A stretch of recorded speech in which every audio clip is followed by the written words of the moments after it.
जय श्री कृष्णा। राधे राधे।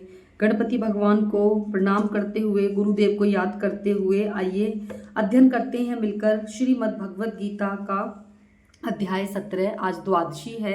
द्वादशी के पावन अवसर पर 17वें अध्याय का श्रवण करते हैं। इस प्रकार भगवान के वचन सुनकर अर्जुन बोले कि हे कृष्ण, जो मनुष्य शास्त्र विधि को त्याग कर केवल श्रद्धा से युक्त हुए देवादियों का पूजन करते हैं, उनकी स्थिति फिर कौन सी है? क्या सात्विकी है अथवा राजवी है कि वह तामसी है? यानी कि सात्विक है, राजसी है या फिर तामसिक है? इस प्रकार अर्जुन के पूछने पर श्री कृष्ण भगवान बोले कि हे अर्जुन, मनुष्यों की वह बिना शास्त्रीय संस्कारों के केवल स्वभाव से उत्पन्न हुई श्रद्धा सात्विक और राजसिक तथा तामसी ऐसे तीनों प्रकार की होती है। उसको तू मेरे से सुन। हे भारत, सभी मनुष्यों की श्रद्धा उनके अंतकरण के अनुरूप होती है तथा यह पुरुष श्रद्धा में है। इसीलिए जो पुरुष जैसी श्रद्धा वाला है वह स्वयं भी वही है, अर्थात जैसी उसकी श्रद्धा होती है वैसा ही उसका स्वरूप बन जाता है। उसमें सात्विक पुरुष तो देवों को पूजते हैं, राजस पुरुष यक्ष और राक्षसों को पूजते हैं तथा अन्य जो तामस मनुष्य है वे प्रेत और भूत गणों को पूजते हैं। हे अर्जुन, जो मनुष्य शास्त्र विधि से रहित केवल मन कल्पित घोर तप को तपते हैं, वे दंभ और अहंकारों से युक्त एवं कामना आश्रित और बल के अभिमान से भी युक्त होते हैं तथा जो शरीर रूप से स्थित भूत समुदायों को अर्थात शरीर, मन और इंद्रियों को स्वरूप में परिणत हो आकाशिक 5 भूतों को अंतकरण में स्थित मुझ अंतर्यामी की क्रश करने वाले हैं, उन अज्ञानियों को तू असुरी स्वभाव का जान। हे अर्जुन, जैसे श्रद्धा 3 प्रकार की होती है वैसे ही भोजन भी सबको अपनी अपनी प्रकृति के अनुसार 3 प्रकार का प्रिय होता है, और वैसे ही यज्ञ, तप और दान भी 3 प्रकार के होते हैं। उनके इस न्यारे न्यारे भेदों को तू मेरे से सुन। आयु, बुद्धि, बल, आरोग्य, सुख और प्रीति को बढ़ाने वाले एवं रस युक्त चिकने और स्थित रहने वाले तथा स्वभाव से भी मन को प्रिय ऐसे आहार अर्थात भोजन करने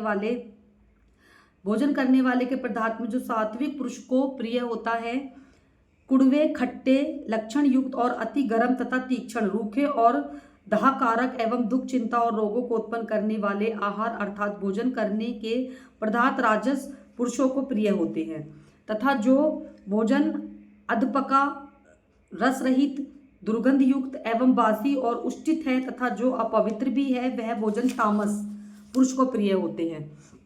हे अर्जुन, जो यज्ञ शास्त्र विधियों से नियुक्त किया गया है तथा करना ही कर्तव्य है, ऐसे मन को समाधान करने फल को चाहने वाले पुरुषों को द्वारा किया जाता है, वे यज्ञ तो सात्विक है। और हे अर्जुन, जो यज्ञ केवल धर्म आचरण के लिए ही तथा फलों के उद्देश्य से रख के किया जाता है, उस यज्ञ को तू राजस जान। तथा शास्त्र विधि से हीन, अन्नदान से रहित एवं बिना मंत्रों के, बिना दक्षिणा के और बिना श्रद्धा के किए हुए यज्ञ को तामस यज्ञ कहते हैं। हे अर्जुन, देवता, ब्राह्मण, गुरु और ज्ञानी जनों को पूजन एवं पवित्रता, सरलता, ब्रह्मचार्य, अहिंसा एवं शरीर संबंधी तप कहा जाता है तथा जो उद्योग को करने वाले प्रिय और हितकारक एवं प्रतार्थ भाषण हैं और जो वेद शास्त्रों के पढ़ने का एवं परमेश्वर के नाम जपने का अभ्यास है, वह निसंदेह वाणी संबंधी तप कहा जाता है तथा मन की प्रसन्नता, शांत स्वभाव और भगवान चिंतन करने वाले स्वभाव, मन निग्रह और अंतकरण की पवित्रता, ऐसे यह मन संबंधी तप कहा जाता है। परंतु हे अर्जुन, फल को न चाहने वाले निष्कामी योगी पुरुषों द्वारा परम श्रद्धा से किए हुए उस पूर्वक 3 प्रकार के तपों को सात्विक कहते हैं, और जो तप सत्कार, मान, पूजा के लिए अवश्य केवल पाखंड से किया जाता है वह अनिश्चय और क्षणिक फल वाला तप यहाँ राजस कहा गया है। जो तप मूर्ता पूर्वक हट से मन, वाणी और शरीर की पीड़ा से सहित अथवा दूसरों को अनिष्ट करने के लिए किया जाता है वह तप तामस कहा गया है। और हे अर्जुन, दान देना ही कर्तव्य है ऐसे भाव से जो दान देश, काल और पात्रों को प्राप्त होने पर प्रत्येक उपकार न करता हो, करने वाले के लिए दान दिया जाता है, वह दान तो सात्विक कहा जाता है।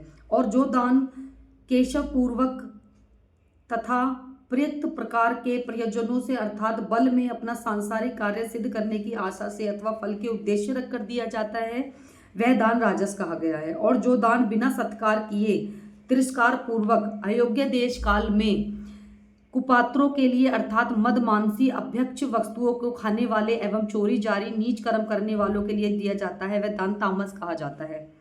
हे अर्जुन, ओम तत् सत ऐसे यह 3 प्रकार का सचिन आनंद ब्रह्मा का नाम कहा गया है। उसी से सृष्टि के आदिकाल में ब्रह्मांड और वेद तथा यद आदि रचे गए हैं। इसीलिए वेदों के कथन करने वाले श्रेष्ठ पुरुष की शक्ति विधि ही निहित हुई है। यज्ञदान और तप रूप क्रिया से ओम ऐसे इस परमात्मा के नाम का उच्चारण करके ही आरंभ होता है। तत् अर्थात तत् नाम से कहे जाने वाले परमात्मा का यही सब है। ऐसे इस भाव से फल को न चाहकर नाना प्रकार की यज्ञ, तप रूप क्रिया और दान रूप क्रियाएं कल्याणकारी इच्छा वाले पुरुषों द्वारा की जाती हैं। सत ऐसे यह परमात्मा नामक सत भाव से ऐसे श्रेष्ठ भाव से प्रयोग किया गया है तथा हे पार्थ उत्तम कर्म में भी सत प्रयोग किया जाता है तथा यज्ञ, तप और दान से जो स्थिति है वह भी सत्य है ऐसी कही जाती है। और उस परमात्मा के अर्थ का किया हुआ कर्म निश्चय पूर्वक सत्य है ऐसा कहा जाता है। हे अर्जुन, बिना श्रद्धा होम हुआ हवन तथा दिया हुआ दान तथा तप हुआ तप, जो भी कुछ किया जाता है वह कर्म है, वह समस्त असत्य ऐसे कहा जाता है। इसीलिए वह ना तो इस लोक में लाभदायक है और न मरने के पीछे ही लाभदायक है। इसीलिए मनुष्य को चाहिए कि सच्चिदानंद परमात्मा के नाम का निरंतर चिंतन करता हुआ निष्काम भाव से केवल परमेश्वर के लिए शास्त्र विधि नियत किए हुए कर्मों का परम श्रद्धा और उत्साह के साथ आचरण करे। ये था श्रीमद् भगवद गीता का 17वां अध्याय। इसमें प्रभु ने स्पष्ट शब्दों में बताया है कि दान, तप, होम किस विधि से करना चाहिए, कैसे करना चाहिए और हमें बिना अहंकार, बिना किसी लालच के प्रभु का नाम स्मरण हर पल करना चाहिए। हरे कृष्णा, राधे राधे।